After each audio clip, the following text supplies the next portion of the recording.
beyond with Shamarie, where the questions matter more than the answers,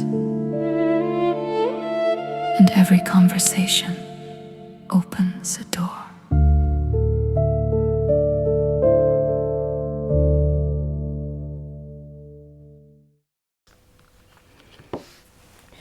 Today, I want to talk about power.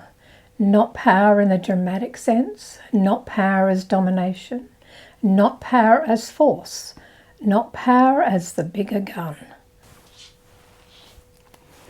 I want to talk about the kind of power many sensitives spend their lives trying to understand. Because for sensitive people, empaths, intuitives, healers, carers, and people who feel more than they can easily explain, the world is very loud, not always through sound. Sometimes people are perfectly polite on the outside, but their energy is screaming. Their need is screaming. Their anger is screaming. Their grief is screaming. Their demand is screaming. Their unspoken expectation is screaming. And if you are someone who has always felt the invisible part of life strongly, you may have learnt very early that the safest thing to do was not to be yourself. The safest thing was to manage the room, to soften your voice, to anticipate the mood, to knowing what someone needed before they said it, to become pleasing, agreeable, helpful, useful, calming and invisible. Not because you were weak, but because your nervous system was intelligent. People-pleasing is often spoken of as if it is a bad habit, something to stop, something to grow out of, something to fix. But for many sensitive people, people-pleasing began as a survival strategy. It was the way the body learnt to reduce threat. If someone else's emotional or energetic field felt too big, too sharp, too demanding, or too unstable, you may have learnt to adjust yourself so they would settle. And if they settled, your body could breathe. That is not weakness, that is adaptation. But there comes a point when that very strategy that helped you survive begins to cost you your life force. Because if your safety depends on managing everyone else's state, you never truly get to remain yourself. You are always scanning. Is this okay? Are they okay? Did I upset them? Do I need to explain? Do I need to soften that? Do I need to smooth this over? Do I need to disappear a little so they can cope? And this is where many sensitive people are given advice that sounds spiritual, but does not always touch the real problem. They are told, protect yourself better, put white light around yourself, zip up your aura, don't let other people's energy in, raise your vibration, be stronger. And there is an endless list of such tools. And sometimes these tools help. And I'm not against white light, and I'm not against protection practices, and I'm not against energetic hygiene. There are moments when those things are useful. But if a person's whole life pattern has been shaped around appeasing, loud, intrusive, unstable, or demanding fields, then simply telling them to protect themselves better can quietly place all of the responsibility upon the sensitive person. And that is where I think we need more nuisance. Because, yes, we are responsible for tending our own field. We are responsible for learning what belongs to us, what does not, where our boundaries are, how we respond. But we are not meant to carry the entire responsibility of every field we enter. The sensitive person should not always be the one told to shield better, ground harder, clear more, forgive faster, or rise above it, while the invasive field is never asked to notice what it is doing. because this is another responsibility in the room. The responsibility of the person whose energy is pushing, grabbing, demanding, dominating, leaking, projecting, or taking up more space than it has consent to take. That field also has to do work. That person also has responsibility. They are responsible for how their presence affects the room. They are responsible for where their need becomes a demand. They are responsible for whether their emotion becomes pressure. They are also responsible for whether their care becomes control.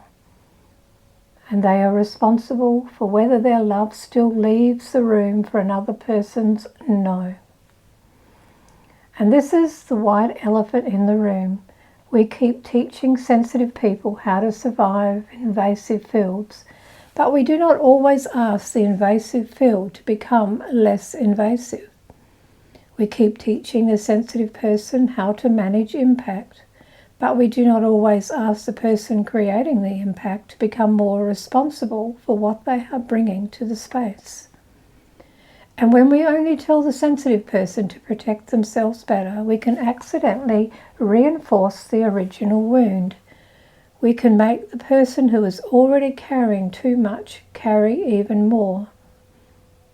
And I don't think that is healing, because sometimes the sensitive person does not need to be told once again how to manage the impact of someone else's field.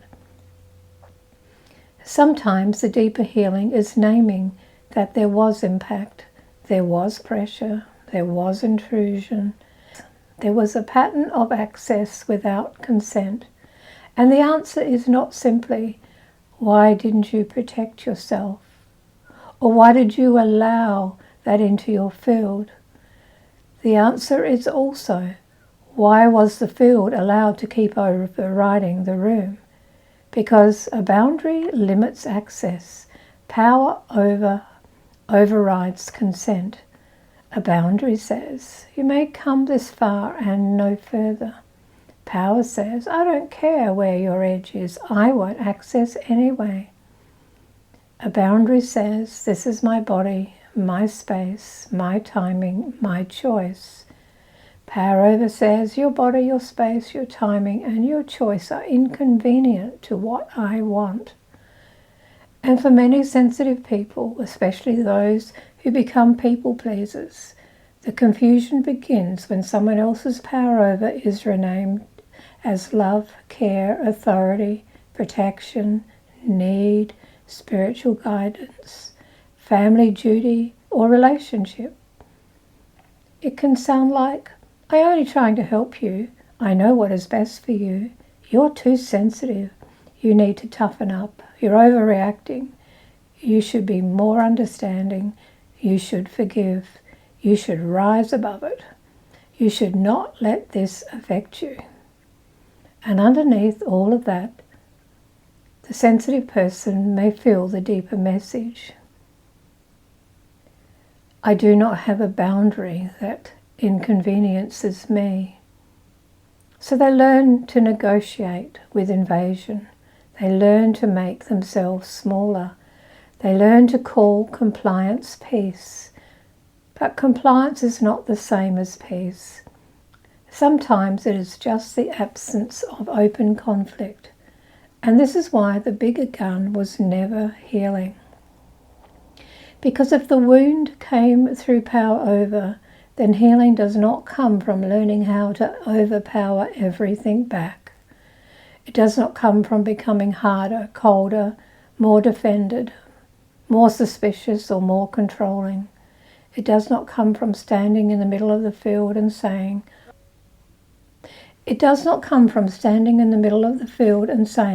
fine, I will become more powerful than all of you.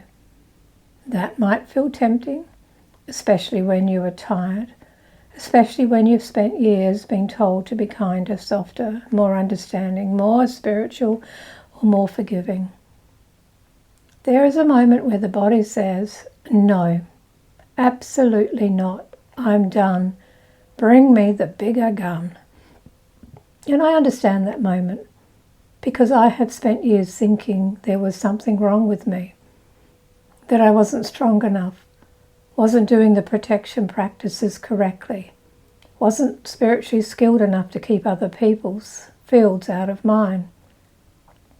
And underneath that was a layer of guilt and shame that nobody really talked about. What I didn't understand then was that many of those practices were designed for people with fundamentally different wiring, people who weren't built the way sensitives are built. And being handed their tools and told to try harder was never going to fix what was actually happening. But the deeper healing is not power over in the opposite direction. The deeper healing is sovereignty. Sovereignty is not domination. Sovereignty is the right to remain yourself while life moves. It is the ability to fill someone else's field without being swallowed by it.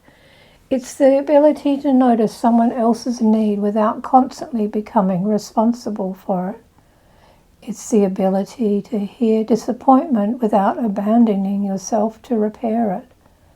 It is the ability to witness anger without handing over your authority. And it is the ability to stand inside your own body and know, this is mine, that is yours. I can care without merging. I can love without surrendering my consent. I can be open without being available to everything. That is a very different kind of power.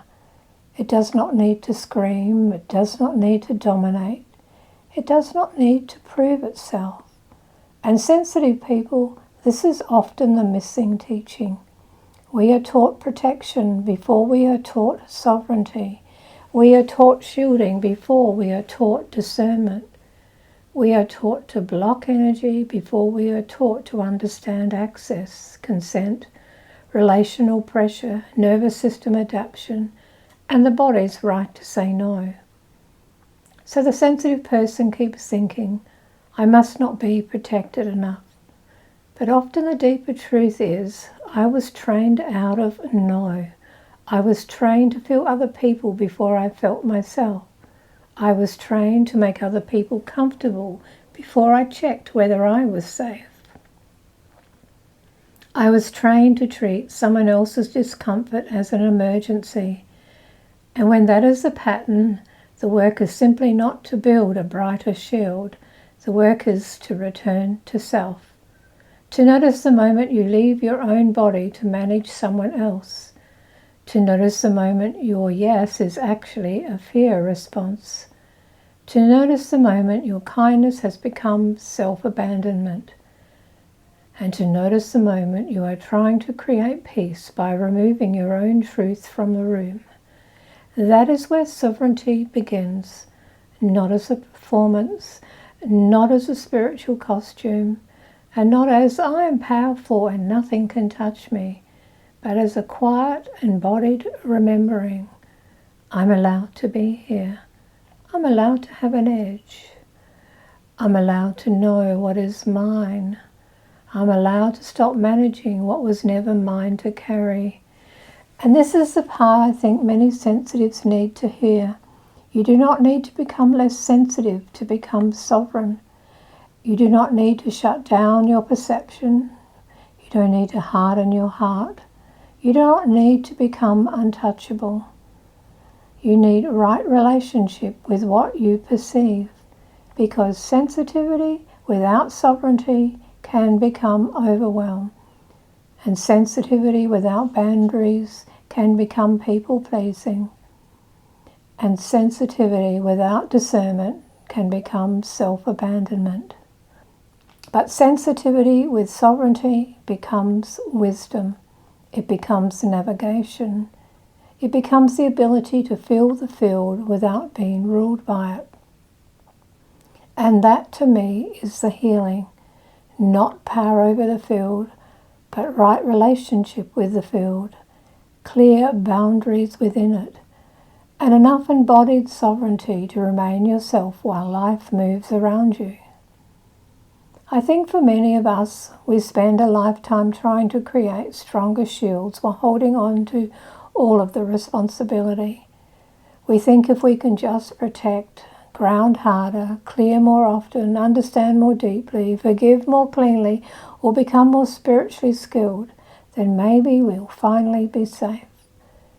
But at some point, the question changes. It is no longer, how do I protect myself from what keeps coming at me? It becomes, what am I still carrying that was never mine? Where have I accepted responsibility for someone else's unmanaged field? Where have I confused shielding with sovereignty? Where have I tried to survive power over by becoming stronger instead of becoming more deeply myself?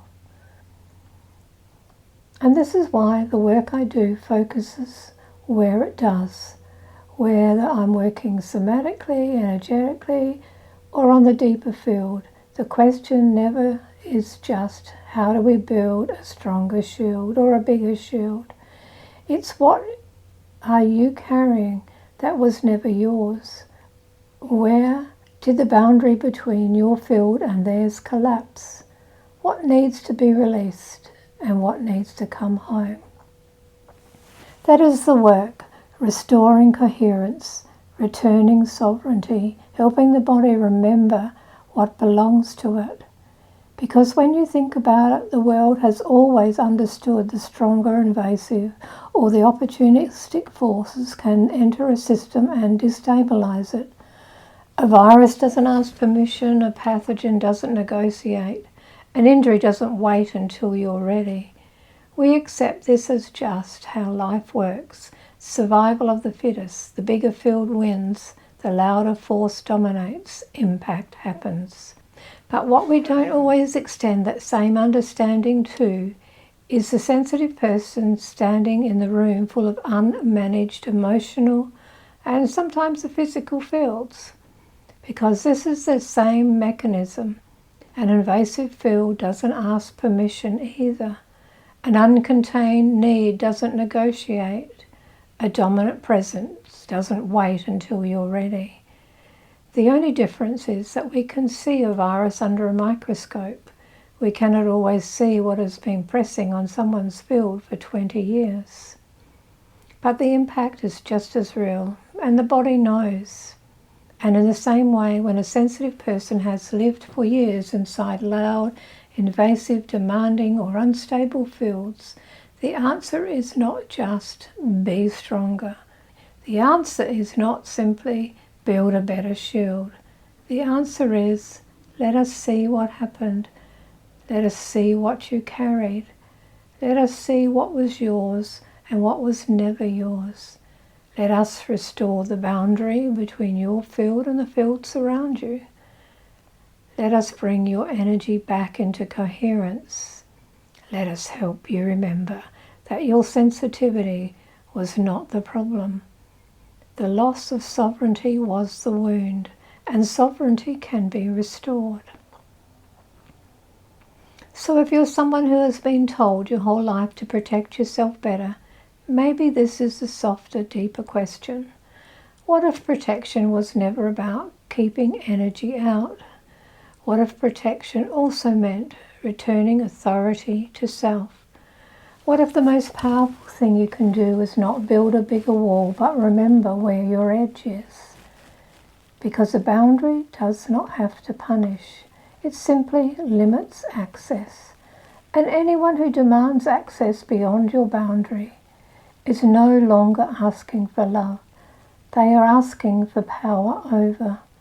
And you are allowed to know the difference. And you are allowed to remain yourself. You are allowed to stop calling invasion intimacy. You are allowed to stop calling compliance peace. You're allowed to stop calling self-abandonment as kindness. And you're allowed to come home to your own field, not with a bigger gun, but with steadiness, with discernment, with sovereignty, with the right to remain yourself. And when you find your way back to yourself, it doesn't feel like power. It feels quiet, safe, complete, like arriving somewhere that has always been waiting.